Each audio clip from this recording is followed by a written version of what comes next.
Hey, what's good with you? Thanks for hopping in the car with Christian Addiction Recovery, the channel where like-minded individuals that face similar struggles can come so that we can learn and discuss new ways to live the best life possible and overall become the best versions of ourselves. Before I get going today, go ahead and smash that like button for me one time. All right, smash it for the algorithm. All right, we really need to get this kind of information into as many hands as possible. It's not about getting 1 million views. That's never going to happen on a channel like this. But it is important for the algorithm to realize that this is a good video for people that are searching some answers. I'd really like to make this channel more of like a forum type style where we can really exchange information because I want to learn as much as possible. In fact, that's why I'm going to be doing some live streams soon where you can call in and give me what your opinion is on these different subjects that we talk about on this channel. And real quick, comment down below if you're interested in getting on our first live stream that will be coming up in the next 2 weeks. And I'll get in touch with you and we can get you set up so that you can be on the show. The whole idea is to normalize these conversations about depression and addiction. Because the thing is that depression is very common in our society. However, for men to talk about it, it's looked at as feminine or weak. And quite honestly, if I would have had a good male role model that had been through depression and had dealt with addiction, tell me to get therapy, and that was the only way that I was going to break it, I would have got therapy a long time ago. And that has to change, guys, because things are only getting worse when it comes to mental health. In the year 2020, the percentage of people that reported being depressed went from 8.5% all the way up to 27%. That's 3 times as much, all right? And so, although things did normal down a little bit after the pandemic, there is still that many more people that are dealing with depression than before. And that's just the diagnosed cases. These are just the people that actually went to the doctor and got help. Now, I know there's a lot more people that are not getting help, and here's the reason why. It says that there's twice as many women that report depression and got diagnosed compared to men. But then when you look at the rate of people that take their own lives, men are 3.7 times more likely to take their own life than a woman. Now, you might say that's because men are very ambitious about stupidity. And that may be true a little bit. But I feel that most men think that it's a sign of weakness to get this help from an external source. And here's the thing with depression. It can get better, but if you're not getting help, it could get worse. And if it gets bad enough, then you're going to find yourself in the situation that I was talking about. Now, that number is not even including the nearly 100,000 people that died from fentanyl last year. And that number is continuing to rise. And here's the thing with fentanyl. There is a good amount of people that don't realize that they're taking fentanyl and that's why they overdose. But being in this industry, I've talked to a lot of people and there's a very good amount of people that do know that they are doing fentanyl. And to be honest, if you're doing fentanyl in any way, shape, or form and you know it, you're suicidal because it only takes the equivalent of something like 2 grains of salt worth of fentanyl to overdose someone. And I believe there's like 50 lethal doses in a gram. And there's a new fentanyl that's come out that's actually at least 3 or 4 times as strong as the old fentanyl. So the point of all that is that there are a lot of depressed people. Some of them using addiction to deal with their depression. And there's a lot of people that are also just depressed. And the thing is that we really need to start talking about it. We really, really do.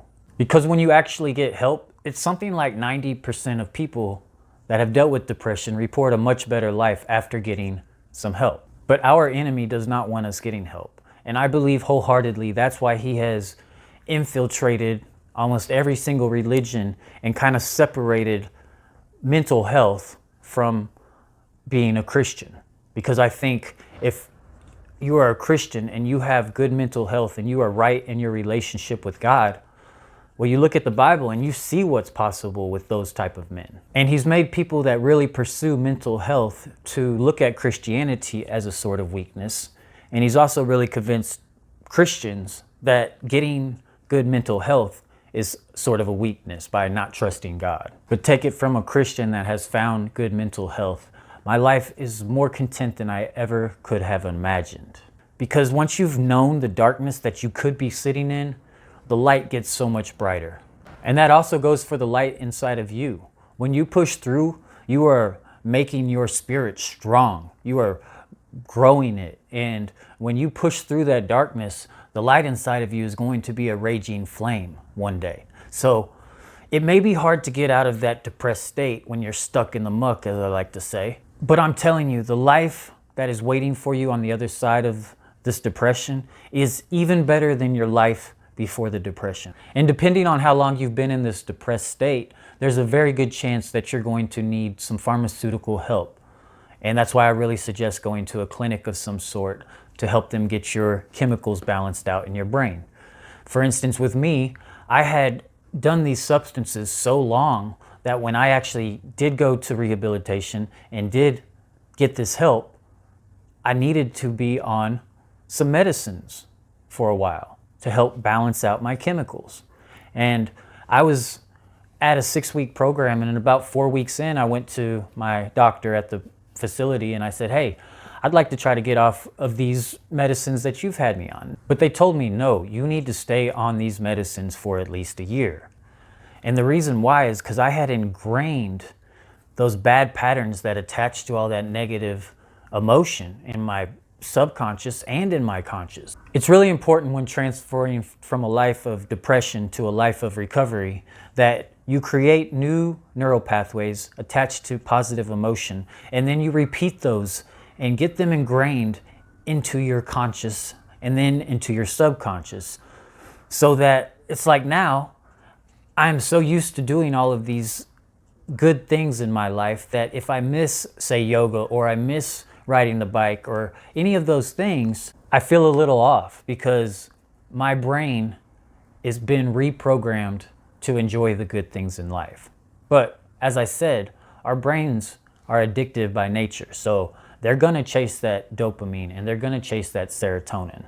The key is to finding help and then reprogramming your brain to search for those chemicals in positive things in your life. I even went to a doctor a year later when they said that I could try to get off the medicines, and I told him that I was interested in maybe getting off, and he said, why? You just got through telling me that you have never experienced life this good, and you said that every single week it just keeps getting better and better.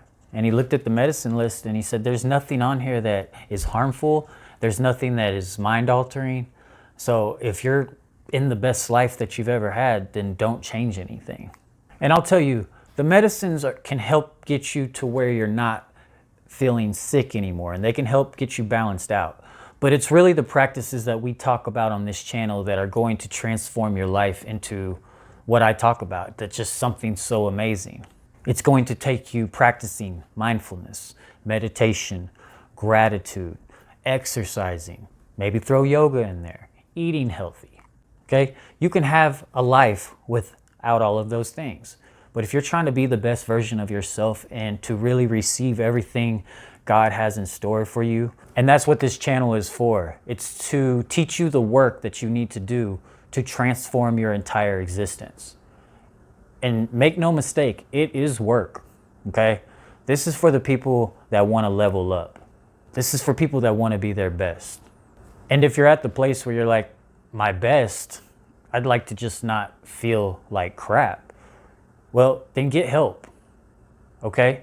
It's really hard to get going, but once you start making those first steps, you're going to build momentum, all right?